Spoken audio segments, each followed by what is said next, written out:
کیا مسلمانوں کے لیے یہ آخری رمضان ہوگا؟ حضرت محمد صلی اللہ علیہ وسلم نے اپنی امت کو آنے والے ہر قسم کے فتنوں کے بارے میں آگاہ کیا، آخری رمضان کا بھی بتایا۔ کیا یہ آخری رمضان ہے؟ بہت سی نشانیاں پوری ہو چکی ہیں، اور سب سے بڑی نشانی یہ ہے کہ بسم اللہ الرحمن الرحیم، رمضان المبارک کی آمد قریب ہے، اور دلوں میں ایک عجیب سی خوشی، ایک روحانی سی تازگی اور ایک نورانی سی کیفیت محسوس ہونے لگی ہے۔ یہ وہ بابرکت مہینہ ہے جس کا انتظار مسلمان پورا سال کرتے ہیں، کیونکہ یہ صرف روزوں کا مہینہ نہیں بلکہ رحمتوں، برکتوں اور مغفرت کا مہینہ ہے۔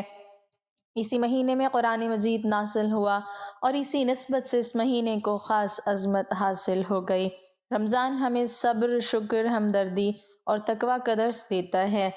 جب سحری کے وقت ہر گھر میں برکتوں کی فضا قائم ہوتی ہے، اذان فجر کی آواز گونجتی ہے اور بندہ نیت باندھ کر روزہ رکھتا ہے، تو گویا وہ اپنے رب کے ساتھ ایک عہد تازہ کرتا ہے کہ وہ سارا دن نہ صرف بھوک اور پیاس برداشت کرے گا بلکہ اپنی زبان، آنکھوں اور دل کی بھی حفاظت کرے گا۔ روزہ ہمیں احساس دلاتا ہے کہ دنیا میں ایسے بھی لوگ ہیں جو مجبوری میں بھوکے سوتے ہیں۔ اس طرح ہمارے اندر ہمدردی اور سخاوت کا جذبہ پیدا ہوتا ہے۔ افطار کے وقت دسترخوان پر سادہ سی کھجور اور پانی بھی کسی نعمت سے کم محسوس نہیں ہوتا، کیونکہ پورے دن کی عبادت کے بعد یہ لمحہ قبولیت کا لمحہ ہوتا ہے۔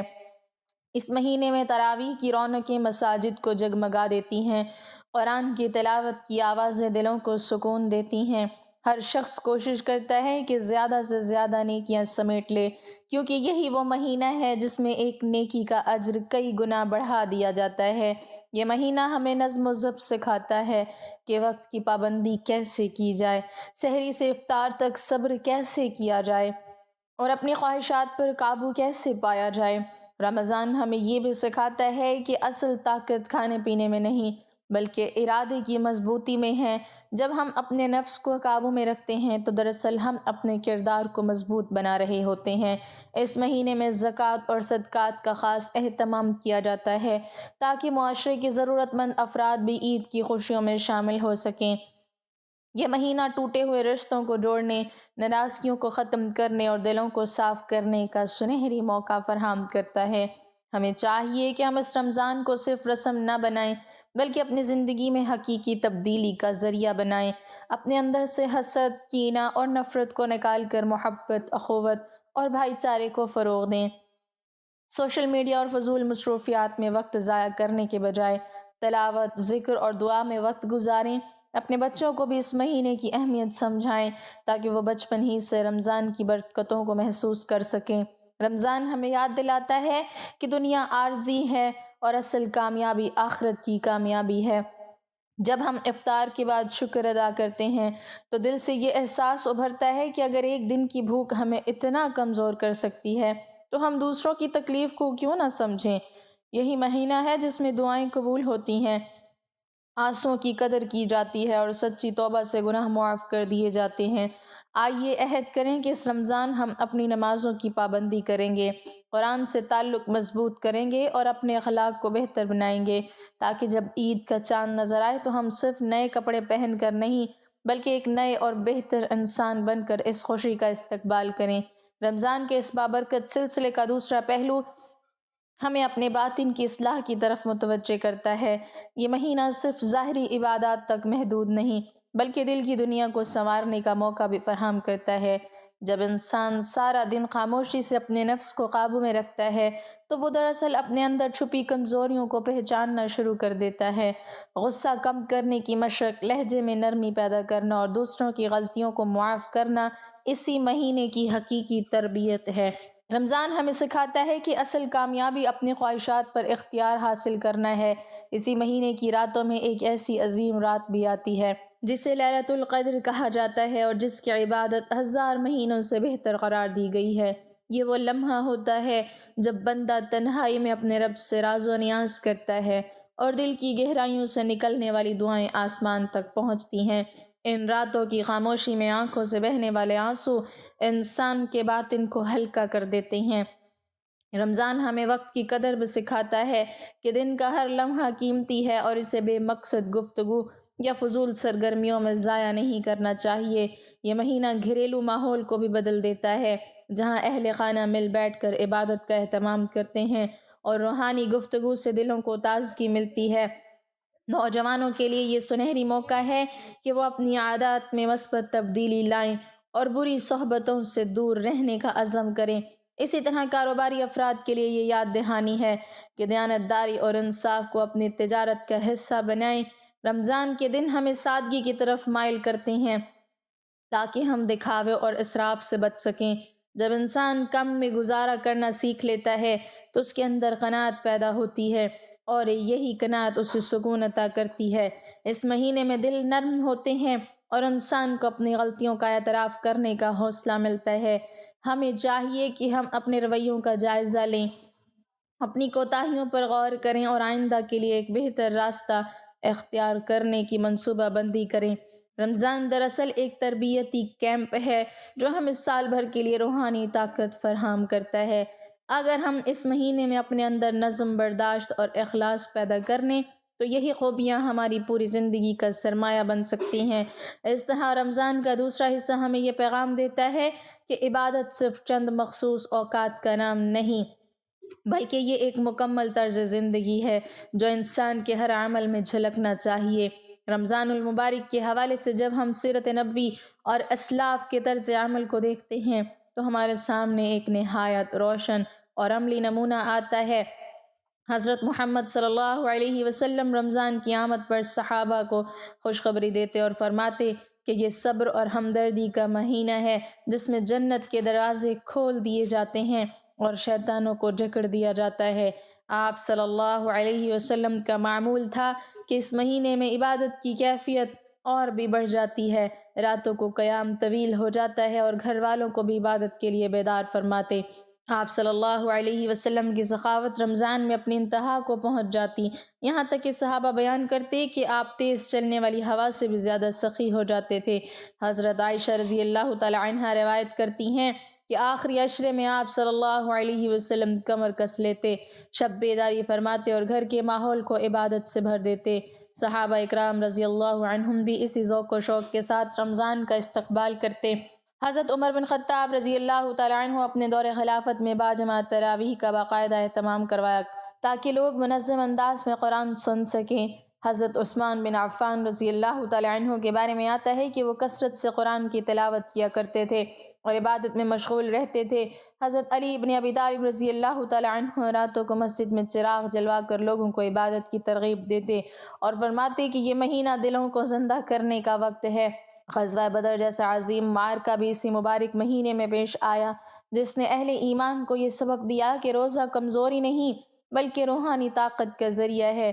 تابعین اور تبع تابعین کا حال یہ تھا کہ وہ رمضان سے پہلے ہی دعا کرتے کہ یا اللہ ہمیں یہ مہینہ نصیب فرما، اور اس کے بعد دعا کرتے کہ ہماری عبادت قبول فرما۔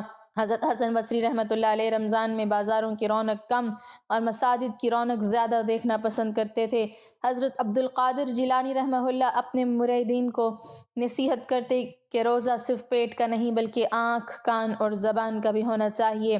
اولیاء کرام اس مہینے کو تزکیہ نفس کا خصوصی موسم سمجھتے اور خلوت میں بیٹھ کر اپنے اعمال کا محاسبہ کرتے۔ ان کے نزدیک رمضان کا اصل مقصد دل کو اللہ کی یاد سے زندہ کرنا تھا، نہ کہ صرف ظاہری بھوک برداشت کرنا۔ یہی وجہ ہے کہ ان بزرگوں کی زندگیوں میں سادگی، عاجزی اور خدمت خلق نمایاں نظر آتی ہے۔ ہمیں بھی چاہیے کہ ہم ان ہستیوں کی طرز عمل کو سامنے رکھیں، اپنے معمولات کا جائزہ لیں اور اس مہینے کو حقیقی تبدیلی کا ذریعہ بنائیں تاکہ ہماری عبادت میں اخلاص ہو، ہمارے اخلاق میں نرمی آئے اور ہماری زندگی میں وہ نور پیدا ہو جو رمضان اپنے ساتھ لے کر آتا ہے۔ رمضان المبارک کے حوالے سے ایک نہایت ایمان افروز واقعہ غزوہ بدر کا ہے جو اسی بابرکت مہینے میں پیش آیا جب حضرت محمد صلی اللہ علیہ وسلم اپنے 313 جانثار صحابہ کے ساتھ مدینہ منورہ سے نکلے تو بظاہر وسائل بہت کم تھے، نہ مکمل اسلحہ تھا، نہ سواریوں کی کثرت اور نہ ہی ظاہری طاقت کا کوئی بڑا سامان، جبکہ دوسری طرف کفار مکہ کا لشکر تعداد اور ساز و سامان میں کہیں زیادہ تھا۔ مگر یہ رمضان کا مہینہ تھا، صبر، یقین اور توکل کا مہینہ۔ صحابہ اکرام روزے کی حالت میں تھے، گرمی کی شدت بھی تھی، لیکن ایمان کی حرارت اس سب پر غالب تھی۔ میدان بدر میں پہنچ کر حضور اکرم صلی اللہ علیہ وسلم نے ساری رات اللہ تعالیٰ کے حضور دعا میں گزاری، ہاتھ اٹھا کر عرض کرتے رہے کہ اے اللہ، اگر آج یہ مٹھی بھر جماعت مغلوب ہو گئی تو روئے زمین پر تیرا نام لینے والا کوئی نہ رہے گا۔ یہ دعا اس قدر گریہ و زاری کے ساتھ تھی کہ آپ صلی اللہ علیہ وسلم کی چادر مبارک کندھوں سے گر گئی۔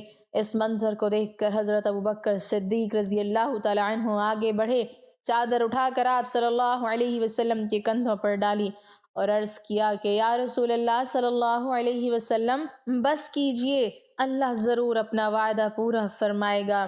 پھر وہ لمحہ آیا جب حق اور باطل کا ٹکراؤ ہوا، کمزور سمجھی جانے والی جماعت نے اللہ کے حکم سے وہ فتح حاصل کی جس نے تاریخ کا رخ بدل دیا۔ قرآن کریم میں بھی اس دن کو یوم الفرقان کہا گیا، یعنی حق و باطل میں فرق ظاہر کرنے والا دن۔ اس واقعے نے یہ سبق دیا کہ رمضان صرف عبادت اور تنہائی کا نام نہیں، بلکہ عزم، قربانی اور اللہ پر کامل یقین کا مہینہ بھی ہے۔ روزہ انسان کو کمزور نہیں کرتا، بلکہ اس کے اندر ایسی روحانی طاقت پیدا کرتا ہے جو بڑے سے بڑے طوفان کا مقابلہ کر سکتی ہے۔ بدر کا یہ واقعہ ہمیں یاد دلاتا ہے کہ جب نیت خالص ہو اور توکل سچا ہو تو قلت وسائل بھی رکاوٹ نہیں بنتی۔ رمضان ہمیں اسی یقین، اسی اخلاص اور اسی استقامت کی دعوت دیتا ہے کہ ہم اپنے ہر میدان زندگی میں اللہ پر بھروسہ رکھتے ہوئے حق کا ساتھ دیں اور صبر کے ساتھ آگے بڑھتے رہیں۔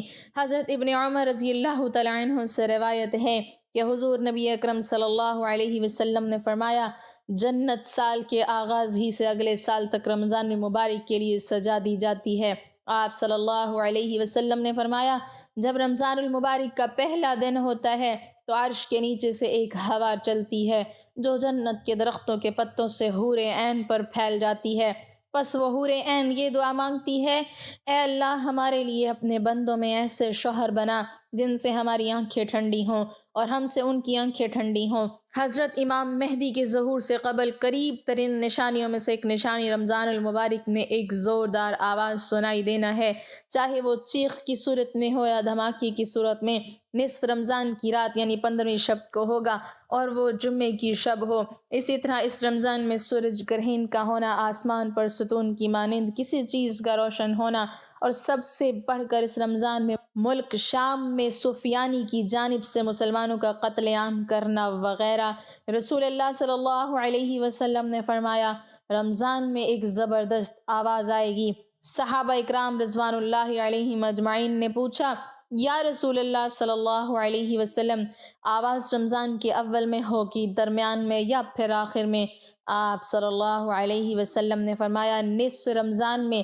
جب نصف رمضان میں جمعے کی رات ہوگی تو آسمان سے ایک زوردار آواز آئے گی جس سے 70,000 لوگ بے ہوش ہو جائیں گے اور 70,000 اندھے ہو جائیں گے اور 70,000 بہرے ہو جائیں گے۔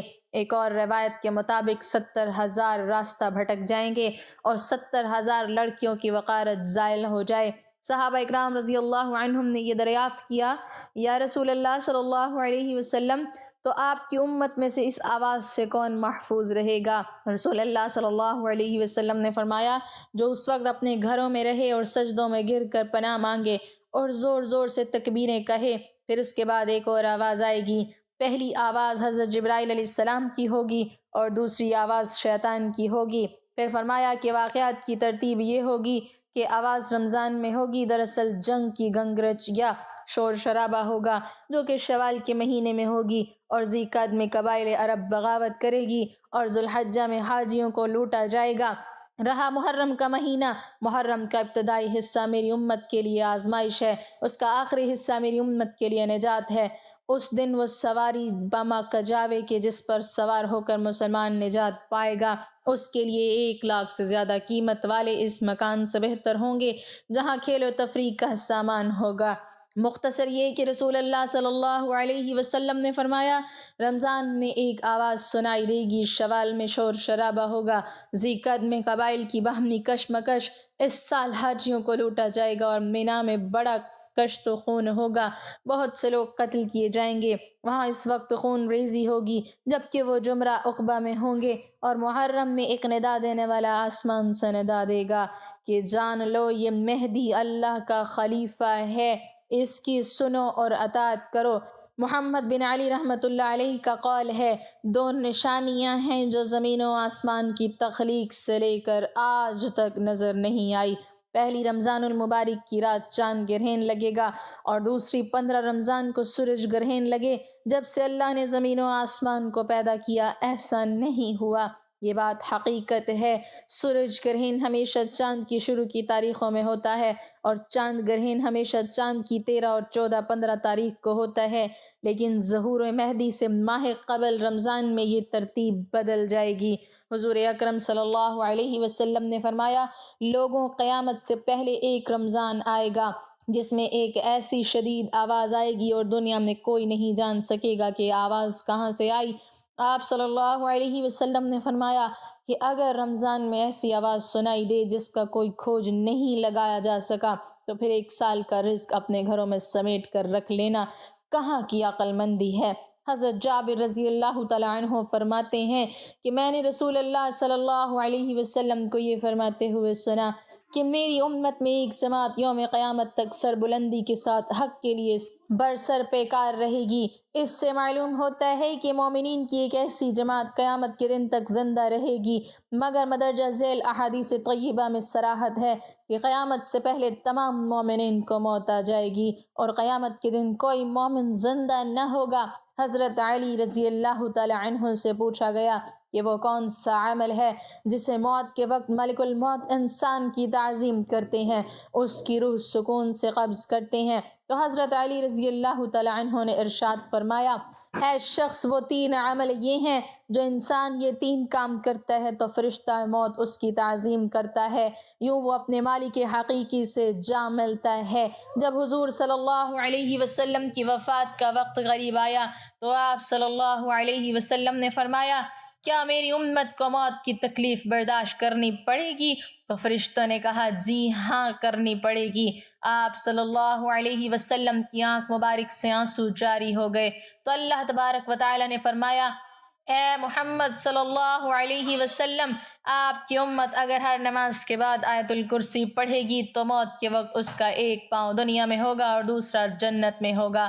حضرت سیدنا ابو امامہ رضی اللہ تعالیٰ عنہ فرماتے ہیں کہ رسول اللہ صلی اللہ علیہ وسلم نے فرمایا، جو شخص ہر فرض نماز کے بعد آیت الکرسی پڑھے تو اس کو جنت میں داخل ہونے سے موت کے سوا کوئی چیز نہیں روک سکتی۔